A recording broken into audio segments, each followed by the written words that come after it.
بسم الله الرحمن الرحيم الحمد لله رب العالمين والصلاة والسلام على خير خلق الله محمد وعلى آله وأصحابه الكرام وتابعيهم بإحسان إلى يوم الدين. ربنا أرنا الحق حقا وارزقنا اتباعه وأرنا الباطل باطلا وارزقنا اجتنابه.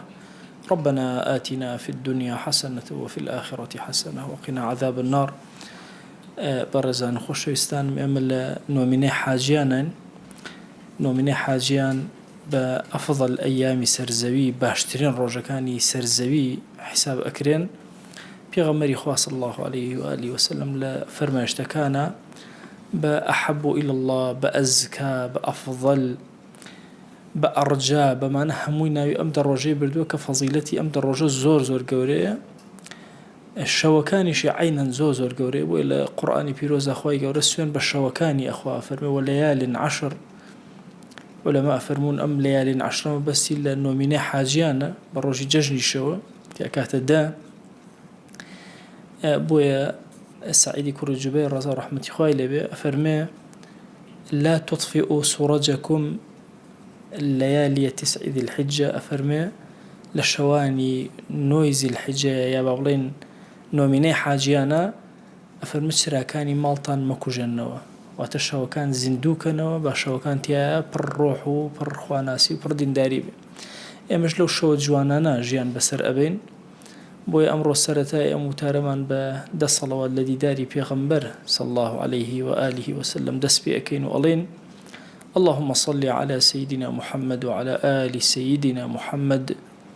اللهم صل على سيدنا محمد وعلى آل سيدنا محمد. اللهم صل على سيدنا محمد وعلى آل سيدنا محمد. اللهم صل على حبيبنا محمد وعلى آل حبيبنا محمد. اللهم صل على حبيبنا محمد وعلى آل حبيبنا محمد. اللهم صل على حبيبنا محمد وعلى آل حبيبنا محمد. اللهم صل على شفيعنا محمد وعلى آل شفيعنا محمد. اللهم صل على شفيعنا محمد وعلى آل شفيعنا محمد. اللهم صل على شفيعنا محمد وعلى آل شفيعنا محمد. اللهم صل على شفيعنا وشفيع ذنوبنا وطبيب قلوبنا ونور أبصارنا محمد وعلى آله وصحبه وسلم تسليما كثيرا أبدا إلى يوم الدين. خۆشەویستانم لە خزمەت کتێبی نایابی ئەذریعە إلى مەکارمی الشەریعە کە زانای بەناوبانگی گەورەی مرۆڤناس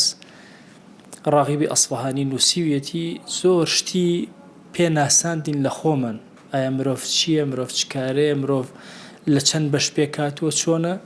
3 بەشی سەرەکی بۆ باس کردین. فەرمووی بەشی یەکەم لە ئینسانە بریتیە لە قووەی فکری ئینسان،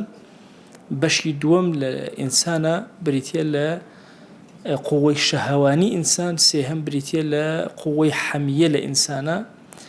فەرمووی ئینسان لەم 3 بەشە پێکاتووە. ئەمڕۆ باسی ئەومان بۆ ئەکا. ئەفەرمێ صعوبة إصلاح القوة الشهوية، ئەو بەشەی کە شەهوەتە لە ئینسانە زۆر بە زەحمەت عیلاج ئەکرێ و چارەسەر ئەکرێ. ئەفەرمێ لەم 3 قووەتەی کە باسمان کردووە کە لە ئینسانە هەیە لە هەمویان ناڕەحەتتر کە هەڵی کێشی و کۆنتڕۆڵێکی بریتیە لە شەهەوات. بۆچی زۆرتر ناڕەحەتترین؟ ئەفەرمێ لە هەموو سەرەتاترین شتەکان هێزەکان کە لە ئینسانە دروست ئەبێ بریتیە لە قووەی شەهەوی. یعنی سە مناڵێکە لە دایک ئەبێ سەرەتا قووەی شەهوەتی ئەکل و شورب و دواتر مناکەحە و زەواج و هەموو ئەم قووەتانە سەرەتا یەکەم شتن لە ئینسانە ڕەگدا ئەکوتن. بۆیە ئەگەر خەلەلێکی تێکەوت زۆر بە زەحمەت لە ئینسانە لا ئەچ. مناڵ قووەتی فکری نییە سەرەتا، دواتر فکرێکی بۆ دروست ئەبێ و تەعەسسوبی بۆ فکرێک دروست ئەبێ و قووەی حەمیە تەعەسسوب پەیا ئەکا بۆ شتێک. ئەگەنا سەرەتای مناڵ هەمووی کۆمەڵە قووەت و هێزن هەمووی شەهەوانین. بۆیە ئەفەرمێ ئەمەیان ئەقدەمترین و کۆنترین لە ئینسانە و زووتر لە ئینسانە جێگەی خۆی کردووەتەوە و لە هەموو ئاژەڵەکان کە لە جنسی ئەمان لە هەمویانە هەیە. ئەفەرمێ هێزی شەهەوانی لە ئینسانە هەیە، تەواجودی هەیە، لە ئاژەڵەکانە هەر هەمویانە هەیە. کامیان ئەگری؟ قووەتی ئەکل و شورب ئەوەی پێ پێوترە شەهەوات، کە شەهوەت لە سێ بازنەیە بە گەورەی کو ئەبێتەوە بازنەی خواردن بازنەی خواردنەوە بازنەی مناکەحە و زەواج فەرمی لەم سیانە زۆرتر ڕەنگ ئەداتەوە چونکە هەندێ قووەی شەهەوانی عەقڵانی هەیە بۆ نمونەی حوبی سوڵتە و مەسەلەن حب علم و ئەمانە هەمووی خۆی ئەمانە هەمووی شەهوەتن لە ئینسانە ئەگەر شەهوەتی بۆ فێربوونی علم نەبێ بە حیاتی هیچ فێر نابێ بەڵام ئەوانە زیاتر لایەنی عەقڵین ئەوەی کە لایەنی جسمی ئینسان بێ ئەو سێ شەهوەتەیە کە لەگەڵ ئاژەڵەکانە مساویە حتا ئەفەرمێ لەگەڵ هەندێک لە نەباتەکانیشە مساویە ئەگەر چی نەباتەکان پێی ناوترێ قووەی شەهەوانی پێوترێ حسی شەهەوانی چونکە چۆن حەزە بە خواردنەکەیە ولا نەبوونی خواردنەکە لاواز ئەبی بە هەمان چەشندارێکی ژوەهایە تۆ چۆن حەزە بە تەکثیر هەیە زۆربوونی خۆت بەهۆی مناکەحە و زەواجە ئیش بە هەمان چەشن وهاکەذا ئەفەرمێکەوە بۆ ئەمە لە هەمویان ناڕەحەتترە لە ئینسانە کە هەڵی کێشی دواتر قووەی تەعەسسوب اینجا قووەتی فکر کە بریتێ لە عەقڵ و لە تەمییز و ئەوەی کە ئینسان جای کردوێتەوە ئینسان جیا ناکرێتەوە لە بەهائیم و ئاژەڵەکان ئیلا بە کۆنتڕۆڵکردنی مەسەلەی شەهوەتی نەبێ ئیلا هەبێ ئەم لایەنەی کۆنتڕۆڵ کردبێ اینجا نەجاتی ئەبێ ئەویش بەوە ئەبێ بیان مرێنێ ئەم شەهەواتە بەهیمیانە ئاژەڵیانە لە خۆیان بمرێنێ یانە هەڵیان کێشێ لە خۆیان کە وەهایان لێ بکە کە هیچ زەرەرێکی پێ نەگەێن اینجا ئەو کاتە ئەبێتە کەسێک کە بتوانێت وردەوە دە باڵاکە باڵایەکی معنەوی و ڕۆحی گەورە بکە ئەفەرمێ ئەگەر ئینسان هات ئەم شەهەواتانەی لە خۆیان مران وەکو کەسێکی ڕەبانی لێیە چۆن کەسێکی ڕەبانی خواناس خەریکی تەسکیە و تربیەی نەفسی خۆی ئەبێ ئەگاتە ئاستێکی وە کۆنتڕۆڵی شەهەواتی خۆی ئەکا ئیتر بەرزە بێتەوە پلە بەرزبوونەوەی ئینسان لە دوای وەستانی شەهەواتەکانیەوەیەت بۆیە زۆر زەرورە ئینسان ئەم بەشەی کۆنتڕۆڵ کردوێ با ناڕەحەتترینیش بێ لەوە چی لێرا پرسیارە بێتە پێشەوە پرسیارەکە ئەمەیە بڵێن باشە ئەگەر قووەی شەهەوانی لە ئینسانە ئەمەندە زەرری هەیە باشە حکمت چییە لەوەی کە لەم ئینسانە تەواجودی هەیە و ئینسان مبتەلاشە پێوەی ئەنە خۆی پێ کۆنتڕۆڵ ناکرێ یا لە خواردنە یا لە خواردنەوە یا لە مناکەحە و زەواجە تێ ئەکەوێ ئەفەرمێ ئەمە ئەزانین ئەم شەهوەتەی کە لە ئینسانە هەیە ئەگەر زیادە ڕەویتیا بکرێ مفرط بێ تەجاوزی کرد بێ لە حەدی خۆی ئەو کاتە مەذمومە ئەگەر نە حتا ئینسان ئەم قووەتانەی خۆی لە دەستی خۆیان بێ کۆنتڕۆڵی کردبێ جار بەجار پێیان بەهێزتر ئەبێ حیاتی ئەم ئینسانە لەسەر ئەمە وەستاوە چونکە ئەگەر ئینسان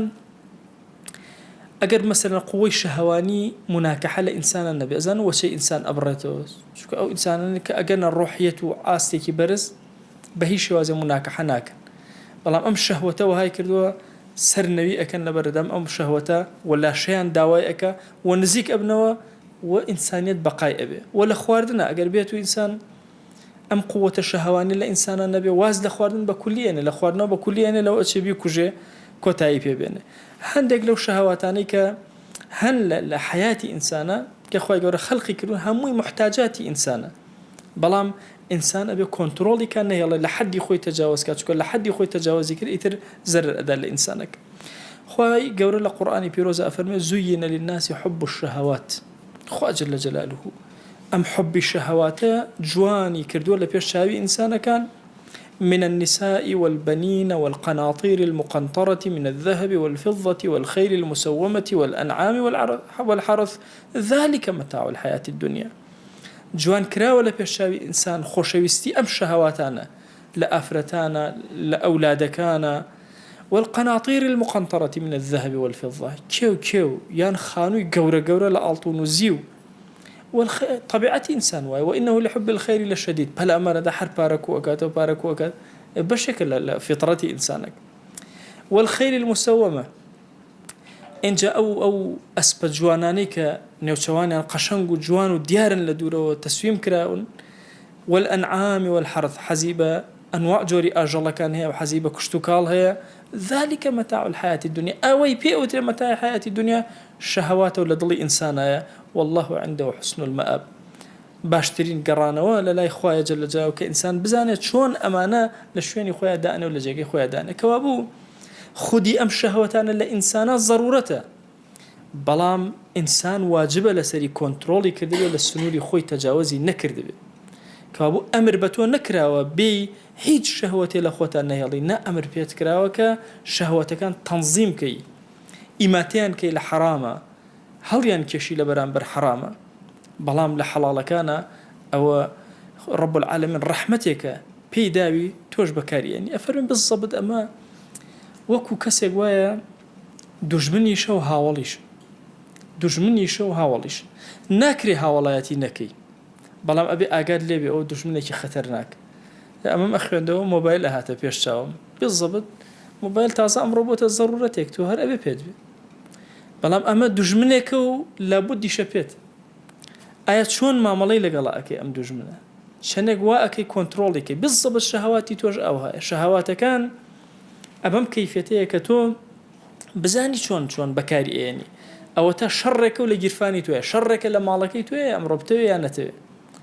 لەناو ئەم شەڕەیە تۆ چۆن مامەڵە ئەەکەی چۆن کۆنتترۆڵی خۆت ئەەکەی کۆنتترۆڵی مناڵەکەت ئەەکەی ئەمە واجبەکەی سەرشانی توێکەوە بوو تۆ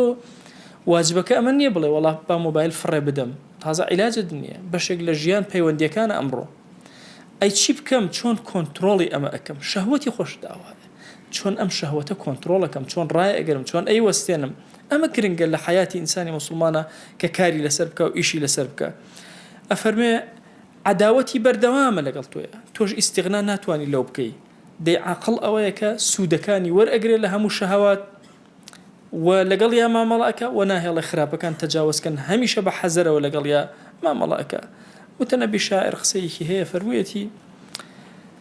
هەر کەسێک کە سەیری نەکبەتیەکانی دنیا و ناڕەحەتیەکانی ئەکا ئەزانێت دنیا دژمنیەتی بەڵام خۆشی تایە ئەژی هەر ئەبێ سەداقەت و ڕەفاقەتیشی بکە چاری ناچارە ئەبێ بەم گوزەرا بڕۆە بەڵام گوزەرەکە گوزەری شەڕ و جەنگ و مەشاکیلە ئەبێ بە حەزەرەوە بڕۆە هەتاوەکو خۆی کۆنتترۆڵ بکە و نەتوانن زەفەری پێ بهێنن لایەکی تریشە فەرمێ خوای گەورە بۆی ئەم شەهەوەتانەی داناوە لە ناو ئینسانە بۆی ئینسان چێژی بەهشت بکە طبعا ئێمە خەڵکی ئێرە نین لە ڕاستیە ئەگەر ئەم تعبیرە تەواو بێ لەبەرەوەی باوکمان ئادەم عەلەیهی سەلام بەهشتیە لەناو بەهشتا خەڵقە بێ لەناو بەهشتا دروسە بێ دەرەکرێ لەناو بەهشتا ئێرە شوێنی ئێمە نیە و مڵکی ئێمە نییە ئێرە ئێمە ئاشنایەتێکەمان بێرە تەنها لە پێناوی بەهشتمانایە باشە ئەگەر من لێرە کۆمەڵە چێژوەر نەگرم چمانایە بۆ بەهشت ئەمێنێتەوە کاتێ پێغەمبەری خوا صلی الله عليه وآله وسلم کە تعریفی بەهشتمان بۆ ئەکا أفرمي فيها ما لا عين رأت ولا أذن سمعت ولا خطر على قلب بشر كرة أو بهشت أو اندشيرينا شاو كان نان بينيوه جو كان نان بيستوه أو صافي أيان بيه نبيسراو نا ولا خطر على قلب بشر بس هردلي إنسان شانهاته جاري لزانكو درس موتوا وتم بيقاغ يعني شي وتلبكان حمو استعمت يعني والله نازل بيقاق شيء وتم شلون نازل بيقاق نازل يعني وتم لا والله وتم دي قد بدن وشيء بيقاق بالذهن يشتان النايا تخيلوا شي ناكن خيالي ناك بوشو كان نازني بس قبل بيقاق شاركه يكشتان الله بخوا وكو سليماني وإن شاء الله وكو بغاوي كل إن شاء الله بزكي خو معنا هر يكشتك هنا الزيني بو شو كان زيبو ولا ذهنت أجر شتيك بو التعريف لعلم منطقة زوزو جرينج لزانستي منطقة كتو تعريف يشتك كأنما وين يشتكى خيت الذهن كسكوا لا خطر على قلب بشر بروا كان بهشت وينا نكرة ولا ضليشة ناتواني تصوريك ناتواني جمالي بهشت تصورك لو أشي أسك باسي بهشت كريه تو مثلا باسي ميوي بهشت كريه سيو غني وكاني خوما بياتا بيشتشاب أو بركي علي أوت يان علي ولا تري وكو أم تري خوما يان مثلا باسي موز بكري وازاني أم موزي خوما هرشي بي أمي خوما نيت الذهن حيتي ترنيت الذهن بوشو كتصوري أمت كردوها تصوري حقيقتك نكردوها شوانا بلكو إنسان ليرة قوتي كي زور محدودي دراوتي يعني تصورك استا بين سيو بين إنسان إخوة وهستك هريك تامي هي بينما ليك داريشي ليك كردبته هيج كان تامي أوي ترناد رنجي جياواز بوني جياواز هم جياواز دي تصورك أم إدراك بقوتين هزب ما نهم يبكى لا تواني أمينية تواني كي محدودة واستاو بويا أم توز الشهوتي كبيدرا وليرا تخيلي ناو بهشتي كميك بيئكا كميك چونکە بەهشت ولا خطر على قلب بشر ئەگەر رب العالمین هیچ ئێمە نمونەی سێومان نەبینیان نمونەی باخمان نەبینە ئەو بەناو باخە بڕوان نەمان بینایە هیچ لەمانەمان نەبینە دەرەکمان نەکردایە باسی بەهشتمان بۆ بکرایە هیچ تەسەوڕاتێ لای ئێمە دروست نەبوو بەهشت چییە وەڵا داریتە ئێمە دارم نەئەناسی کورە ئەو بەش جۆگەلەی ئەو ئەڕوا بن پێتە من ئەوم نەبینی ئەو نازانم یان بینی بێچم هەستم بە چێژم لێ وەرنەگرتو نەچێژی بینین نەچێژی خواردنەوە وە زۆر شتی تر لەمانە ئینسان هەستەکە ئەگەر خوا ئەم نیعمەتی شەهەواتی لێرە خەلق نەکردایە تامی بەهشتی لەوێ نەئەکرد یان دەرکی بەوە نەئەکرد کە ئیش بۆ بەهشتکە یان ئەگەر ئێمە لێرە هەز بە ئازاری مردن نەکەین وەڵی چێژ ناکەین لە ژیانی بەقای ناو بەهشت چێژ لەزەتی لێ ناکەین بەس لێرە چونکە ئەزانین مردن هەیە و هەر ڕۆژە یەکێ لە خۆشەویستەکانمان ئەبا لە ژێردەسمانە هەست ئەکەین مانەوەی ئینسان و بەقای بەبێ نەخۆشی و بەبێ دەرد و بەبێ بەڵا خالیدینە فیها ئەبەدا اینجا ئەزانین چ نیعمەتێکی گەورەیە بۆیە ئەوێ ڕاغی پێمان بڵێ ئەم شەهەواتانەی کە خوا لە ئێمەیە خەڵقی کردووە لەگەڵ ئەوە ئەم شەهەواتانە مصیبەتێکی زۆر گەورن بۆ سەر ئینسان ڕەحمەتێکی زۆر گەورەشن بۆ ناو ئینسان چونکە ئینسان بەهۆی ئەمەوە دەرک ئەکا بە خۆی ژیانی خۆی کۆنتڕۆڵ ئەکا و تەکبیر ئەکات و تەرتیب ئەکا و هەروەها ئاخرەتیشی پێ ئەناسێ بەهۆی شەهەواتەکانیەوە گرنگ ئەوەیە ئینسانی موسڵمان لە مرۆڤناسیە جوان خۆی ناسی بێ بزانێت کۆمەڵە شەهەواتی تایە پێویست ئەکە ئەم شەهەواتانە لە شوێنی خۆیە لە کۆنتڕۆڵە نەهێڵێ دەربچێت لە سنووری خۆیان بەکاریان بێن ئایا ئینسان فەزیلەتی هەیە و ڕەزیلەی هەیە هەردووکی تایە لە ناو ئینسانە چاکە هەیە خراپە هەیە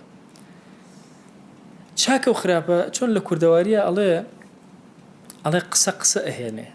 باشە یعنی قسەیەکی تر ڕاکێشێ هەر مەجلیسیش ئاوایە طبعا مەجلیسی خۆمان لە مەسی کوردەواریە کەس ساحەبی مەجلیس نییە جاری ئەوە گەرم بوون هەمووی باسەکەن تۆ قسەیە فڕێ بە هەمووی بە دوای قسەکەی توێ ئەڕۆ بەس ئەگەر کەسی عەقڵانە مەسەن لە مەجلیسەکە بێتە دەرەوە هەر بینە شتێکیان بۆ دروستکە ئەوان مەشغوڵە بن بەو قسە ئەوی تریان لە بیرەچێتەوە ئەوی تریشیان لە بیرەچێتەوە ئەوی تریشیان دوای یەنە دەرەوە نازان باسی چیان کرد تۆ تەسەوورکەن ئەڵێی کۆشکی سپی ئەمریکایە باشە مەجالیسی ئەمە بەڕ و بەحری تیا باسەکرێ باشە بینەما تۆ وەرە بچۆ شتێکی دینی باسکە بیخەرنەوە هەر هەمووی قسەی تیاکە ئیتر مەجلیسەکە بۆ ئەو لایە ئەڕۆ دوایی مەسەن مەجلیسەکە تەواو بێت سەر مۆزوعێتە تۆ مۆزوعێکی تر فڕێ بدە هەمووی ئەچێ بە دوایە تەسەوور کە چۆن قسە ڕائەکێشێ بالضبط خراپە ڕاکێشە چاکە ڕاکێشە تەعاڵی یەکتر ئەکەن دەست بە دەست ئەیدەنە دەستی یەکتر بۆیە یەک فەسڵی بۆ ئێمە داناوە ڕەحمەتی خوای لێبێ ئەفەرمێ ئاگال لێبێ ئینسان ئیمانەکە لە دڵی وەکو نوکتەیەکی سپی ئاوایە لە ناو دڵیە حتا وەکو خواناسی زیاترەکە نوکتەکەی سپیتر ئەبێتەوە جوانتر ئەبێ نیفاقیش وەکو نوقتەیەکی ڕەش وایە لە دڵیە حتا خراپەکاریەکە زیاتر ڕەشەکە زۆرتر ئەبێ ئینسان بەچی کامڵ ئەبێ ئەفەرمێ 4 دەرەجە هەیە لە کەماڵە دوانی لە اعتیقادایە دوانیشی لە عەمەل و ئیشەکانیەتی ئەوانەی کە لە اعتیقادایە بۆ کامڵ بوون اعتیقادی شتی جوان بکە طبعا ئەمە زۆر گرنگە ئەگەر ئینسان بتوانێت اعتیقادی شتی جوان کە بڕواکە مناڵێک ئەگەر اعتیقادی ڕاستی کرد زانی ڕاستی شتێکی باشە ئیتر ڕاستی بەلایەوە جوانترینە زۆر گەورەیە و ئەم اعتیقادەی ئەبێ وەهابێ ئەوەندەی بورهان و دلیل لە لای خۆی بۆ هێنابێتەوە دڵ و دەرونی قەناعەتی کاملی کردبێ شوبهاتی لە دەوری دڵی نەهێشت بێ اینجا ئەو کاتە واتە اعتقادی جوانیەکە و دلیل هێنانەوە بۆ جوانە هەردووکیان بەشی دڵن ئەمە کەماڵی ئینسان زیادەکە بۆیە ئەخلاقە جوانەکان زۆر زەرورە لای ئینسان بە جوانی مامەڵیان لەگەڵاکرۆ سیر کرد حتا بە جوانی زیاتر سیریان کەی و اعتقادە بە جەماڵی مەسەلەن ڕاستی هەبێ دەستپاکی هەبێ ئەمینی هەبێ ئەم شتە بەلای تۆ جوانتر ئەبێ ئەمە ڕەبتی بە اعتقادتەوە هەیە عەقیدەی تۆ هەیە لە مەسەلەی فعل و عەمەلیشە هەموو ئینسانێک کۆمەڵە عادەتی خراپی هەیە ئەبێ عادە خراپەکان لابەرێ لە جێ عادە خراپەکان عادەتی چاک بێنێ ئولفەتی چاک بێنێ لە شوێنیە دابن تا وردە وای لێ لە کۆتا خەڵە ئەوەندەی ئولفەت بە چاکەوە کردووە بەبێ اختیاری خۆی بە دوای چاکە ئەڕۆ چاکە بە دوای چاکە بانگی ئەکا ئەمیان ئەیداتە دەوی ئەوی تر بەرەو خراپە ناڕۆ بە طەبیعەتی حاڵی خۆی ئەگەر بیخەیتە ناو خراپەوە ئەمرێ تەسەوور کە بێنە پێش چاوت ئەگەر ماسێکی زۆر ناسکی جوان بێنی بیخەیتە ناو ئاوەکە و ئاوەکە بڕێ نەوتی تیابێ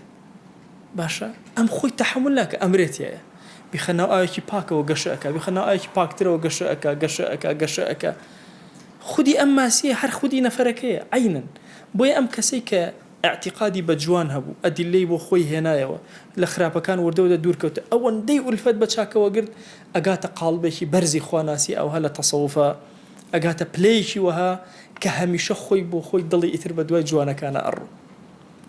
بە طەبیعەتی حاڵ ئێستا ئێمەی کورد مەسەلەن حەزمان لە ترشی هەیە و حەزمان لە سوێری بڕێک هەیە شیرینیش ئەوە مەپرس ئەوما توی شەکرە بووین تەسەوور کە حەزمان لە تونین نییە قەت ناچین بە دوای شتێکی تو ناوی هەڵبین و بگەڕێن تورکیا بێنە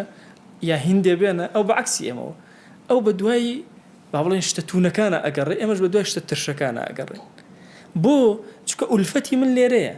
ئەم شتە خۆم ترشە مزرە حەزم لە دانەیەکترە حەزم لە دانەیەکترە بە دوای ئەڕۆم ئەویش ئەو بیبەرەی بەلاوە تونە ئەوەی بەنە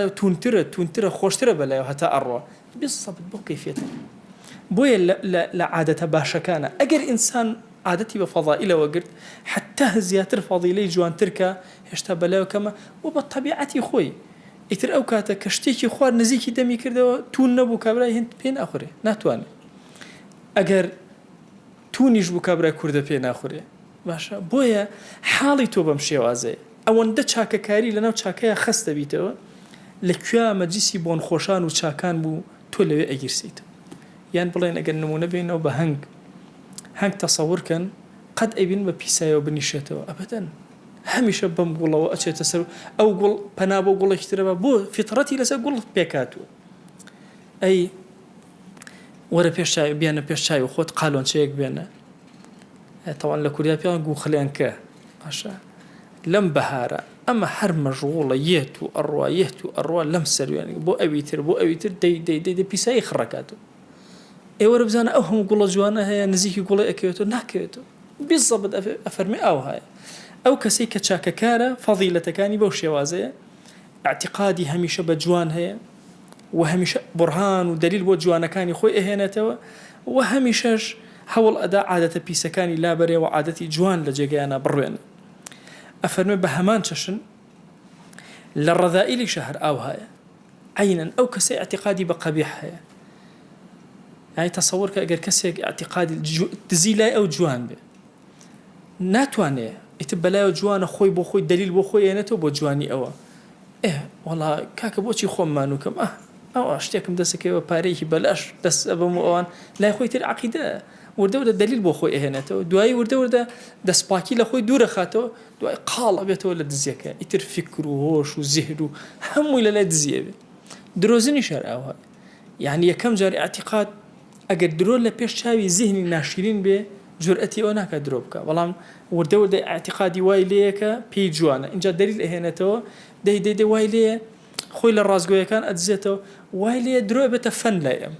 لەم درۆیەکە دانەیەتر بە دوایەکە مەجال ناهێڵێتەوە عینەن لە خراپەکاریشە بە هەمان چەشن ئەفەرمێ ئەم کەسانی کە لە پلە باشەکانان چۆن خۆیان نزیکە بنەوە خۆی گەورە زیاتر دڵیان ئەکاتەوە ئەمانەش کەوا لە خراپەکاریەکانان لعنهم الله فأصمهم وأعمى أبصارهم جار بەجار خۆیان بەرەو خراپە ئەڕۆن تاوای لێ خوا جەل جەلالوه لعنەتیان لێ ئەکا و دڵیان کوێر ئەکاتەوە وتیان بە یەکێک لە پیاوچاکان وتیان ئەرێ بۆ تۆزی ئامۆژگاری فڵان کەس ناکەی فەرمووی هەموو دڵێ قفڵێکی هەیە و کلیلیش هەیە بۆ کردنەوەی بەس کورە ئەمە کلیلەکەی ون بۆ ون تازە هەرچی قسەی بۆ بکەم فائیدەی نیە قسەوە ڕاگر ئەفەرمە دەی بزانە کە هەرچی خراپەکاری یا هەرچی چاکە هەیە سێ بەش تەجاوز ناکە یا تۆ لە سەرەتای ئەم چاکای یا لە ناوەڕاستە یا لە کۆتایی ئەگەر لە سەرەتایی ئەم چاکابی یا لە خراپەکابی تۆ وەکو عەبدی وای وەکو کوڕی ئاوای کوڕی ئەم خراپەیە وای یا کوڕی ئەم چاکەیە وای ئەفەرمێ حتا وەکو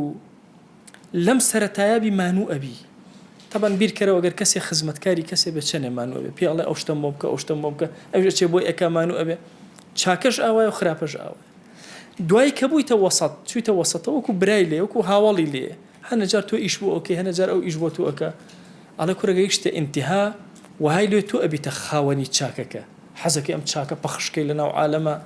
ئەبیتە خاوەن ئەگە خراپەش بێبیتە خاوەنی خراپەکە بۆیە بەلاتەوە سیر نەبێ کەسێک ئەبینی خراپە بەلایەوە زۆر شیرینە ئیشی لەسەر ئەکا ئیشی بوو ئەکا خۆی بۆ مانۆکە بۆ چێ گەیشتە ئینتیهای خراپ ئینسان حتا لە ئیبتیدا تا لە وەسەتی شابێ محاولاتی چاکردن ئەو زۆر بە سەریعی ئەدا بەدەستەوە بەتایبەتی ئەگەر لە سەرەتا بێ زۆر بە باشی ئەتوانێت لە خراپە خۆی پانابدا بێتە ناو چاکەوە لە وەسەتی شابێ ئەتوانێت کە گەیشتە ئینتیها زۆر بە زەحمەت ئەبێ مجاهدەکە ئەبێ خەوڵ بدا زۆر خۆی مانووکە حتا وەکو وردە حاڵی ئەبێ دروستە بێنە پێشاوی خۆتان کەسێک سانع بێ کەسێک ئەگەر بیەوێ مەسەلەن قەڵەم دابدا بە جاران لە قامیش قەڵەمدا ئەدرا سەرەتا کابرا سەعاتێ خەریکە بێ حتا قەڵەمێدایە جەرگ و دڵیەتە دەرەوە چکە سەرەتای کارێتی لە وەسەت تا تۆزە سەریعتر لە ئەخیرە هەنێجار سەیری ناکە قەڵەمەکەی دادا ئەوە سیوطی ڕەحمەتی خۆی لێبێ ئەڵێ هەنێ دۆستم هەبوون ئەڵێ گیرم خواردوو بە دەستیانەوە هاتن کاتیان لێ کوشتم کات ئەڵێ هاتن دانیشتن قسەی دنیایان ئەکرد ئەم سەر ئەو سەر ئەڵێ منیشیان مەژوڵەکە لە نووسینەکە نەمەزانیت چی بکەم ئەڵێ هێنامە ڕۆژێ هەمویان بیر کۆ کردەوە وتم کاکە وەرن سەنعەت هەیە با فێرتان کەم ئەبەم شێوازە قامیشێنی ئەوە قەڵەمدا ئەدەی ئەبەم شێوازەش مرەکەب دروستەکەی طبعا مەلای ئەو زەمانە خۆی هاتووە مرەکەبەکەی دروست کردووە خۆشی وەرەقەی دروست کردووە خۆشی قەڵەمی داداوە ئەڵێ فێرم کردن چۆن هەویر ئەگریتەوە و پانی ئەەکەیتەوە و ئەیخەیتە بەر خۆر و هەتا ئەبێتە وەرەق چۆن مرەکەبەکان هێنی و چەندە سیکۆتینی تێ ئەەکەیت و چی و ئەمانە تا تەرتیبی ئەەکەی ئەویش حالەکەی چۆنش قەڵەمەکاندا ئەدەی ئەڵێ دەی وردە ئەڵێ لە ئەوڵەوە لە قسە کەوتبوون ئەڵێ وردە قەڵەمیان بۆ مندایە و مەژغوڵ بوون ئەڵێ لە قسە کەوت ئەڵێ دوایە ڕاهاتن مەجلیسەکەشیان ئەکوشت بۆ قەڵەوەگاریشیان وەدا ئەدا باش ئەتیادی چکە ئیتە سەیری ئەویان نەئەکرد قەڵەمەکە چۆنی دابنار ئەڵێ سەیری منیانەکە قسەیان بۆ کردم منیان مەژغوڵە کرد و قەڵەمەکان بەڵام لەگەڵ ئەوەشە بوونە خەیر و بەرەکەت بۆ سیوطی طبعا إمام السيوطي يكك لو زاناني كبيا كان قلمه سيالا يعني شون بحر بالسيل أو بالسريعي أروى وتوانا قلمك أهو الرشتو هيج علم يقنية ديان كتابيتي هدانا نابي هموش هو كاركي أم رفيقاني بوكا وردو دهم يعني راهنا لسر أو إيش مقولاتي زوزو قوري على خوزي كات أكرا على حج كس كاتي لزيا ومن لي مكر أو ندقرن يعني مقوليش هي على أجر بيغمبراتي بمندوبون بواي خم بإنسان أزان أجر بيغمبر نبم والله بمندوبون يا أخو هالي بجيره أو نم خو ما نوكر حتى أخو أكل ما بيغمبر تو تصوري أو همة برزكة لو كساتيا بويا بالضبط أم صانعاء يا كم جار زور بزحمة بوي دروسة كده بلام دواي ورده واي ليه زور بأساني بالضبط أخلاقيات الإنسان أوي أخلاقي شاك يا كم جار زور بلا تو الزحمة بلام هر أوان ده تشيج اللي ورقد ورده دس الرأي اللي قال يا ولا بير كده وكسيك الرزيل به يا كم جار يعني بهزار زحمة ودزجولان وأنا إن جاءت وأنا هزار نار بخشة بلام ورده أجت حالي وسطه وأجت حالي تو انتهاء يتر بخشين أبي تبشكلم بيري لنا كاتوك أبخشي بير ليق لحظة دواء وأنا تنها بالله لحظة كاتوك خوالي الراضي خرافش أو هاي تصور كهمو جارد توزك دسجرته زي تأبت الرزيل كبور رزيل يبي تبشك لحياتي عينا بويا رحمتي خوال الراغب أصواني بك أمان بي أفرمي أقاد لخود بي تو بيوستي با أويا كبيت مروفي دروس بو دروس أبي كخوي باكاتوا أو قوى شريانة لخويا دربينه جنكا لقل خويا ممارسكا لحالي ابتداء درجة بشيته متوسط بشيته انتهاء همو أخلاق خرابة كان لخوي دور خاتوا بأخلاقي جوان خوي برازينتوا كأمش طوابي حكمنا وتصوفا يعني طوابي حكمنا وتسكية نفسه وتربية نفسه خواي جان داود اللي أكين بناوي جوانت بصفتي برزت باسمي عظمت لسرجم قناها كان من ببوري يا رب العالمين خواي جان قناه بأشكرا كردو ما نعفو منك قناه بپنهان كردو ما نعفو منك قناه نمان زاني كرد ما نعفو منك قناه الزاني مان وزيادة الروي مان كرد يا إلهي عفو منك قناه لمو بيش كردو ما نعفو منك قناه لمو دعائي كين وفرياي توبنا كين عفو منك يا إلهي هر قرفتك من هيبو من شار سرك أو من بحال مال دارك أو من بمنال منالي بعطاك أو من بمنال منالكاني صالحك يا إلهي ومن قرزار قري سرشان يسوك أو من نخوش الشفاء بنيره يا إلهي ومن كم رزق رصي حلال زيادك يا إلهي أو من توشي قرفتاريك هاتو بوي شار سرك أو من ضلينا آرام ضلي آرامك أو من مالنا آرام مالي آرامك ولات من آرامك نشتمان من آرامك بەرەکەت بەسەر ژیانمانە ببارێنە، بەرەکەت بەسەر ماڵمانە ببارێنە، بەرەکەت بەسەر شارمانە ببارێنە، بەرەکەت بەسەر بازاڕەکانمانە ببارێنە، بەرەکەت بەسەر وڵات و نیشتیمانمانە ببارێنە، بەرەکەت بەسەر ئومەتی پێغەمبەرە صلی الله عليه وسلم ببارێنە. یا ئیلاهی داوات لێ ئەکەین بە ڕەحمەت و بەزەی خۆت بە کەڕەمی خۆت ئەو نەخۆشیانەی کە پێمان زانیون لە لاشە و جەستەمانە لە ڕۆح و دەروونمانە، ئەو نەخۆشیانەی کە پێمان نەزانیون لە لاشە و جەستەمانە لە ڕۆح و دەروونمانە، خوایە تۆ شافید یا ئیلاهی شیفامان بۆ بنێرە، تەنها شیفا بەدەستی تۆیە، شیفای مادی و معنەویمان بدە یا رب العالمین. خوای گیان خراپەکان لە پێش چاومان ناشرین کە، لە پێش چاوی دڵمان ناشرین کە، یا ئیلاهی چاکەکان لە پێش چاوی دڵمان شیرین کە یا رب العالمین. یا ئیلاهی مەمان دەرە دەستی خۆمان، خۆت سەرپەرشتی کارەکانمان کە، خۆت تۆکمەمان کە، خۆت دامەزراومان کە، یا ئیلاهی خۆت بەزەی خۆت بەسەرمانە ببارێنە، عەفوی خۆت بەسەرمانە ببارێنە، عافیەتی خۆت بەسەرمانە ببارێنە، کەڕەمی خۆت بەسەرمانە ببارێنە یا ئەکرەم الئەکرەمین. خوای گیان ئێمە لە شەوانێکی زۆر مبارەکە لە خزمەت کەلیماتی پیاوێکی زۆر مبارەک و گەورەیە کۆبووینەوە. دەیا ئیلاهی داوات لێ ئەکەین بە گەورەی خۆت سڵاوی ئێمە بگەێنە پێغەمبەر صلی الله عليه وسلم، یەک ناومان لە خزمەتیا بێنە، اشتیاقی دڵی ئێمە پێ بگەێنە، بە ئومەتی ئەو قبوڵمان کە لەژێر سێبەری ئاڵای ئەوە حەشرمان کە، بەر شەفاعەتی ئەومان بخە یا ئەکرەم الئەکرەمین. خوای گیان لێت ئەپاڕێنەوە لێت ئەلاڵێنەوە، قبوڵمان کە لای خۆت یا رب العالمین، قبوڵمان کە لای خۆت یا ئەکرەم الئەکرەمین. خوای گیان داوات لێ ئەکەین بە ناوی جوانت بە صیفەتی بەرزە بە ئیسمی عەظەمت دڵمان دامەزراو کە لەسەر دینەکەت یا رب العالمین، بە ئیسلامەوە بمان ژێنە، بە ئیسلامەوە بمان مەرێنە، لەسەر ئیسلام و دینداری زیندومان کەرەوە. یا ئیلاهی داوات لێ ئەکەین بە ڕەحمەت و کەڕەمی خۆت نەسڕەتی دینەکەمان بدە، یا ئیلاهی مصیبەت مەخەرە ناو دینمانەوە یا رب العالمین. یا ربی خوایە گوناهی زۆرمان بەرز کردو، تۆ سیترت کردوین، خوای ئەو سیترەی کە داوتە بەسەرمانە تا ڕۆژی قیامەت بۆمان درێژکەرەوە یا رب العالمین. یا ئیلاهی داوات لێ ئەکەین بە گەورەی خۆت بە کەڕەمی خۆت بە ڕەحمەتی خۆت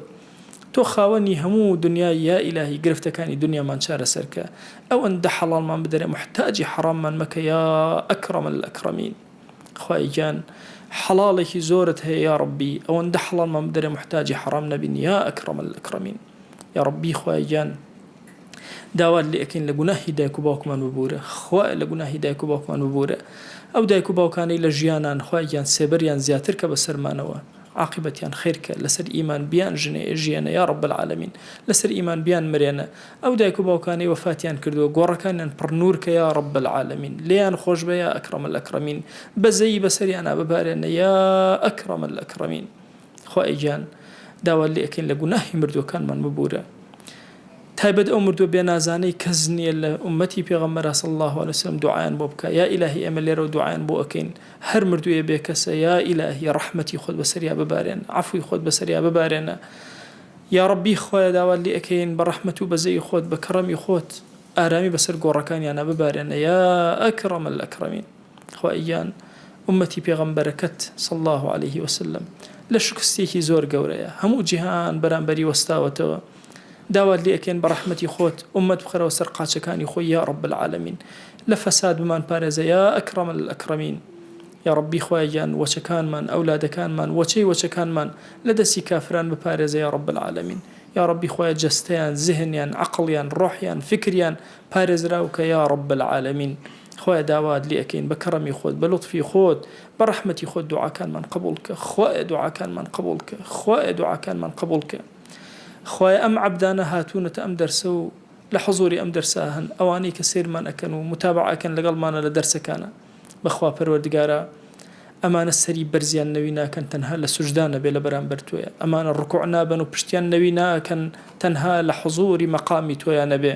ئەمانە دەستی زەلیلی دوعا بەرز ناکەنەوە تەنها و تەنها بۆ لای تۆ نەبێ. دەیا ئیلاهی دەستیان مەگێڕەوە و دوعاکان قبوڵ کە یا رب العالمین. خوای گیان بە حورمەتی ئەو مۆسپیانەی کە لەگەڵمانان یا ئیلاهی دوعاکانمان قبوڵ کە، بە حورمەتی ئەو مناڵە بێگوناهانەی لەگەڵمانان دوعاکانمان قبوڵ کە، بە حورمەتی ئەو گەنجە تەوبەکار و سادیقانی کە لەگەڵمانان یا ئیلاهی داوات لێ ئەکەین دوعاکانمان گیرا بکە، بە حورمەتی لەشکی جوانی ئەو خوشکانەمان یا ئیلاهی دوعاکانمان گیرا بکە، یا ئیلاهی بە دڵی بە ئاگاکانمان بە دڵی بێدارانمان هاوارد لێ ئەکەین یا ئیلاهی دوعاکانمان گیرا بکە. آمین آمین والحمد لله رب العالمين وصلى الله على سيدنا محمد وعلى آله وصحبه وسلم تسليما كثيرا أبدا إلى يوم الدين. خواهي قول لقناهي من شو أجبوري وخالي من قبولك يا ربي.